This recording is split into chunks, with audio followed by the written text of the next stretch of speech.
artists. They're not like you and me. They think differently, they see differently, so it's no surprise that their vehicles are different as well. What happens when artists pour their talents into their transportation? You get high-octane art. I am Hoop, self-proclaimed king of art, and welcome to my kingdom. Nice to be here, Your Highness. This is really Stephen Hooper from Clinton, New Jersey, but everybody calls him Hoop.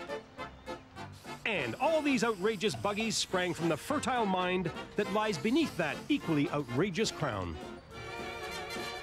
Sometimes with Hoop, you're not sure whether you're coming or going. Now this is my time machine. Everyone is involved with time, and so I always wanted to have a time machine where I could have the front that would go forward into time, and the back, which is another front, that would go backward into time.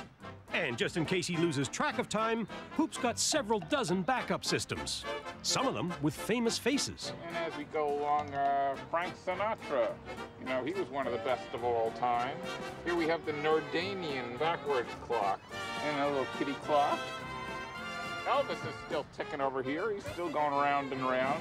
George Burns, he was an old timer, and your Andy Warhol, 15 minutes. Everybody's gonna be famous for 15 minutes. It's your turn next. I always like to say, when you see this thing, I hope you're having a good time.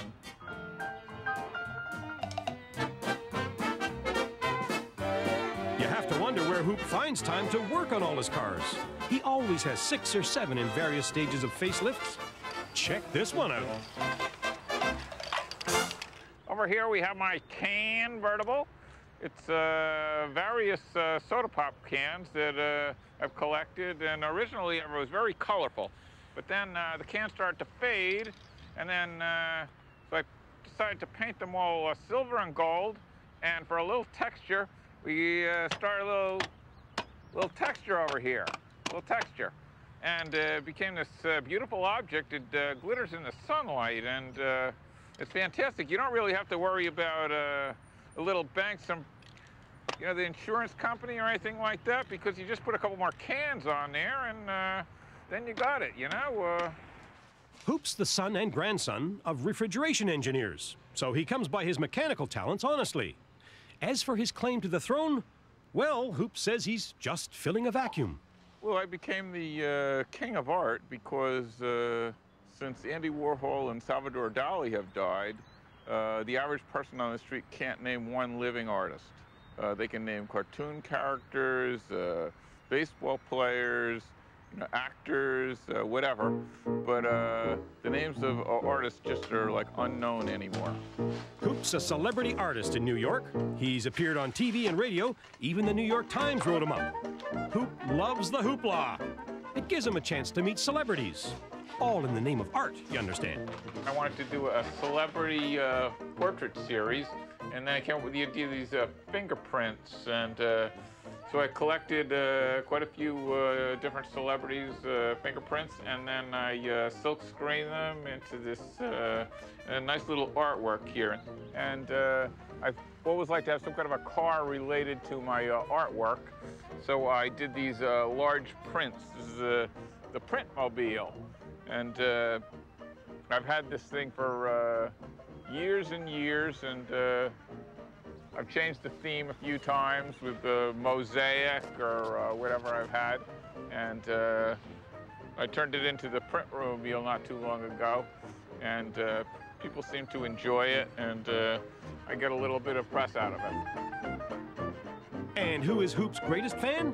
Well, that would be the king of art, Hoop himself. He plasters his name and likenesses all over his works. In fact, he's gone further than that. Okay, this is my self-portrait car. I always wanted a car that was a big head, and I thought, what would be better than my big head rolling down the road?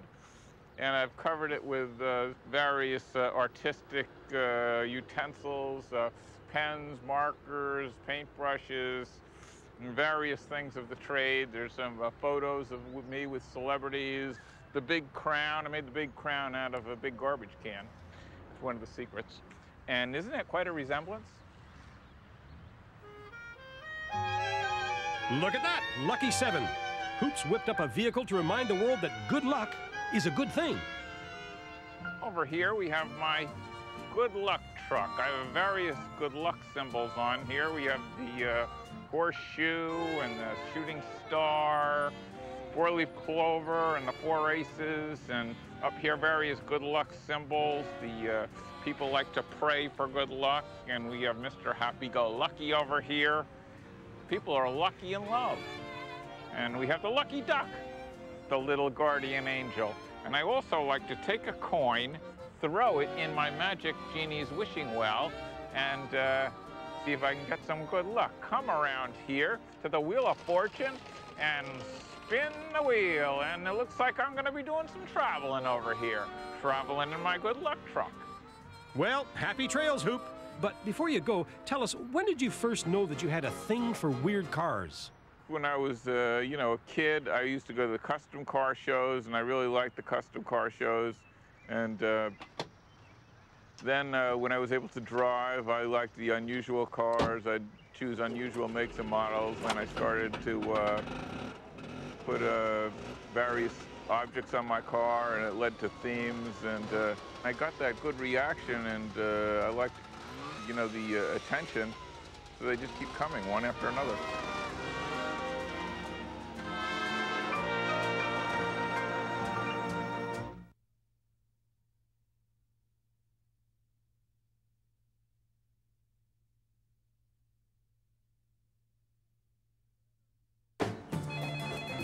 Here's another Hoopmobile. Tell us about this one, Your Majesty. Now over here, we have my latest vehicle. I call this one Spin Art. It's lots of things that spin. It's sort of like a history of the communications industry. Up here we have the old cylinder horn, and we go back to the 78 records, 45s, up to the modern day LPs, CDs, various old cassettes, 8-tracks. Up here we have Perry Como. He does my favorite song, Hoop-de-Doo. Over here on the front we have some telephones, computer, old radio parts, and various communications devices from the teens, 20s, 30s, 40s, 50s, 60s, 70s, 80s, up to right now, present day. And here we go. This is Hoop's latest vehicular brainwave, and it's no accident that it looks a little ahead of its time. Hoop reckons this beauty will carry him into the non-fossil fuel future. This is my super heterodyne engine. It runs on compressed brain waves. Everything is run by brains in the future, and this is my car of tomorrow, the tomorrow car. I like to call myself high-tech Hoop because I'm the man of tomorrow. And this is the way you get into the car. The steering wheel swings out, and you get nice and comfy when you get back in, and it swings right back into place. It's covered with fun fur, kind of sprayed for that futuristic. I always like that futuristic Futurama look. Then on a hot day, I can just like open this up and let my feathers fly. Hoop's not shy about showing off his car creations. He even takes them across the river into New York, but not to join a parade. He just parks them. And if the cars can't make it on their own steam, he has them towed to Manhattan. Then he leaves them on the street over the weekend. It's Hoop's contribution to public art. Hoop's cars always turn people's heads, but then so does Hoop. Greetings. Gonna get a hot dog? And I like to have my picture taken. Severe Records, the Belmont. All right, the Belmont. Goes back. The other side is Diddle-Dee-Dum. Remember that one? Hoop likes being in the street because most people don't go into galleries. He figures if people won't go to the galleries, drive the galleries to the people. You get a little bit of publicity with the cars, and then people want to see your artwork, and then you get gallery shows and museum shows and such. And I've been rolling along with this whole theory quite a time now, and it seems to be working very well for me. The whole idea of art is like pushing the boundaries. I mean, there is art that is like very nice to look at, you know, your flowers in your living room or whatever. But in the art world, that's not what art is all about. I push the boundaries in my own way, kind of in an upbeat way. I believe that in the future artwork that I do, I try to push the boundaries, you know, further and further. Well, keep on pushing those boundaries, Hoop. Just make sure you don't fall out. From the big city of New York to the blue skies and back roads of rural Nova Scotia. And what the heck is that being towed? Looks sort of like a helicopter, but sort of like a fish. Actually, it's both. It's a fish helicopter. It's also an eye-stopping piece of Nova Scotia folk art created by that fellow sitting on the tailgate, Leo Nogler. Not too bad, everything's going all right so far. Leo never expected to be making fish helicopters. He was an auto body worker with 13 years on the job. But he says that at precisely 2:30 p.m., January 13th, 1989, a voice in his head told him, "Leo, do folk art." Since that defining moment, Leo's turned out a lot of folk art. But this one really caught the public's attention. Right, Leo? Well, it makes a lot of people stop and look, yeah. well, a lot of people, they can't believe it, or they've never seen it before or something, and well, they just plain can't keep their eyes off of it. It should be in a big museum or something, a big old museum that I could sit there, you know, forever, you know, inside.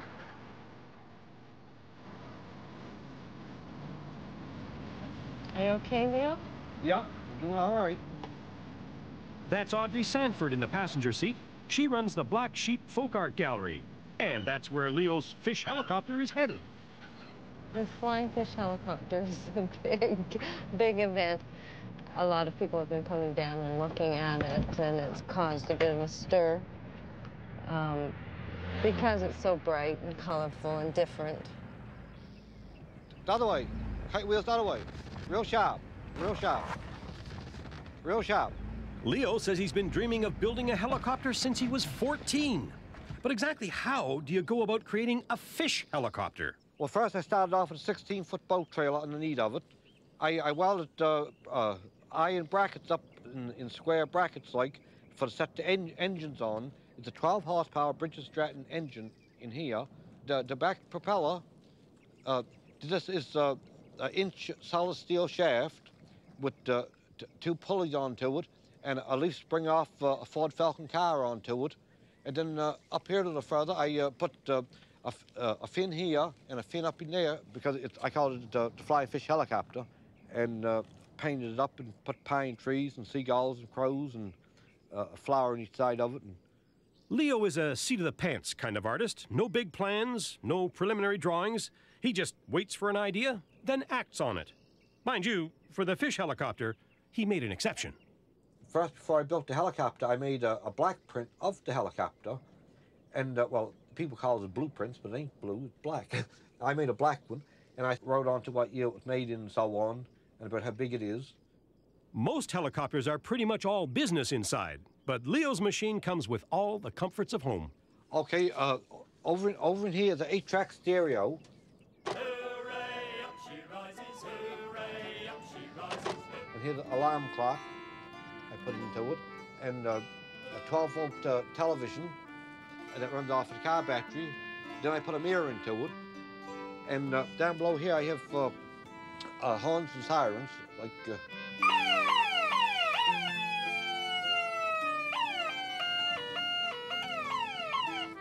And over here, I have a compass to see which way you're going and so on. About seeing where we're going, Leo, how come no windows? Because I'm scared of heights. I didn't want to see where I was going, so I thought I'd fly by compass. I thought I'd just fly by the compass, you know. Well, okay, a windowless helicopter that looks like a psychedelic salmon. But there's no way this thing could get airborne, right? Audrey, tell me that's right. His brother tells an interesting story about how he chained it down when he first turned the motor over because he thought it was going to take off. But it hasn't flown yet. We're still waiting for it to happen. Okay, turn the throttle on, start the back engine. And today just might be the day. Leo's cranked up and he's doing the same thing to his chopper. Okay, turn the throttle on, start the front engine. Start those engines, Leo. Let's see if this fish can fly. I blow the horn. I put the lights on to it.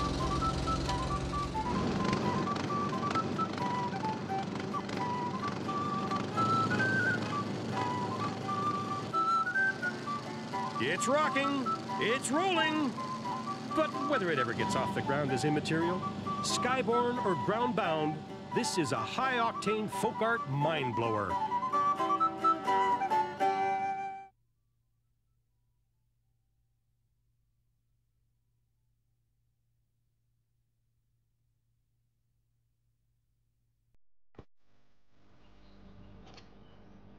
Meet Carl Descartes, a carpenter, 31 years old from Santa Cruz, California. In his spare time, Carl's a painter. In his spare time, he plays in a rock band. But mostly Carl's known around Santa Cruz as that space bug guy.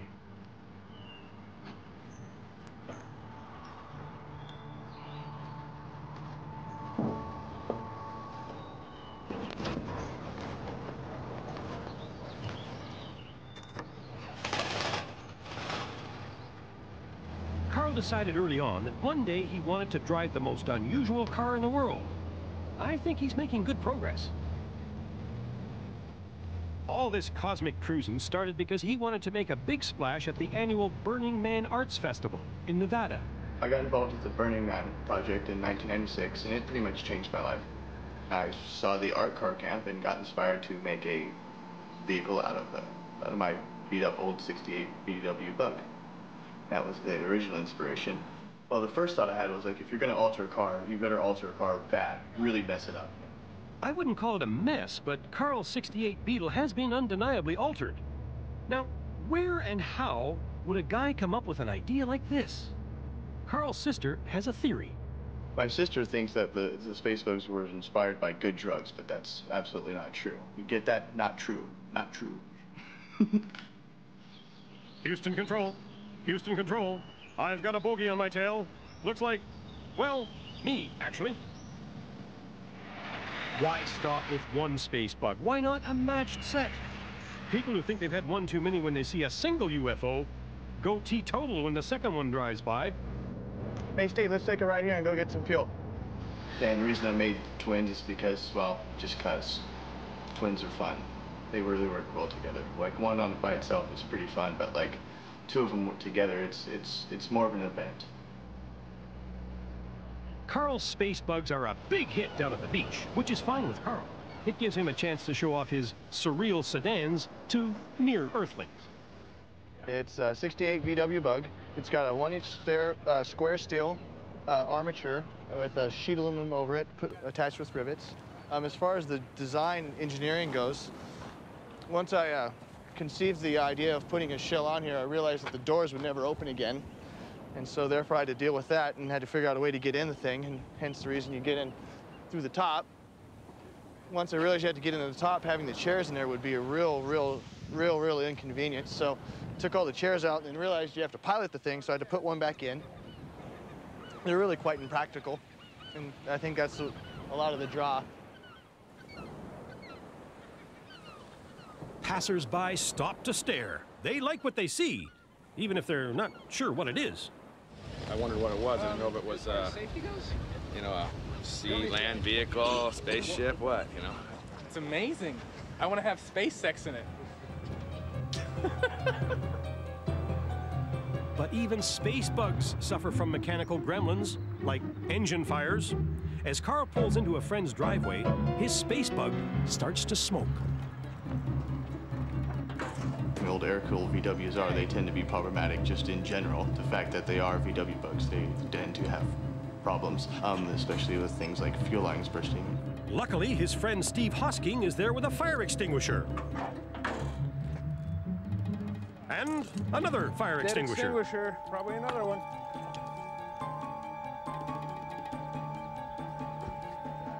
And a hose. Wear out of the distributor. Oh, it's constant upkeep with the VW, as any owner would know. Yeah, why didn't I pick a nice Honda Civic to play with? I'll never know, but yeah.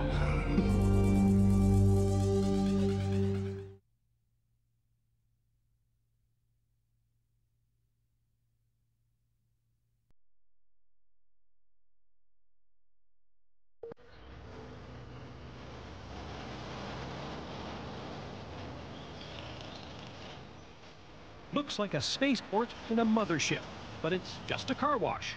Or perhaps Carl just wants to make really sure that engine fire is out.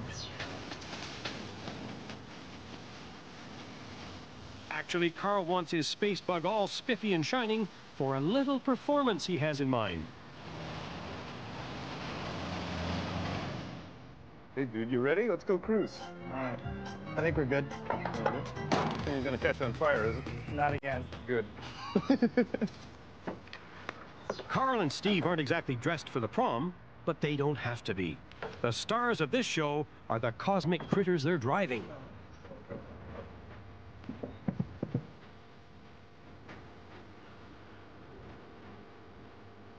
It's a space bug ballet.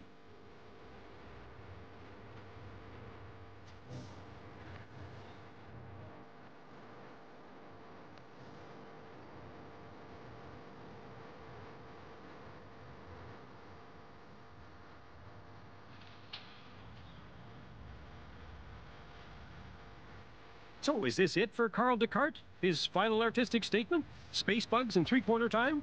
No. Carl's a young guy with lots of weirdness left in him. Carl is destined to build wilder cars than these, and weirder ones. Because let's face it, these cars are actually cute as bugs. Keep an eye out for the king of art, Stephen Hooper. He's got plenty of high-octane statements left to make. What do you get when you cross a fish with a helicopter? Leo Nogler's still trying to figure that out. The most important artistic touch on Carl Descartes' space bug? The rear view mirror, to keep an eye out for engine fires.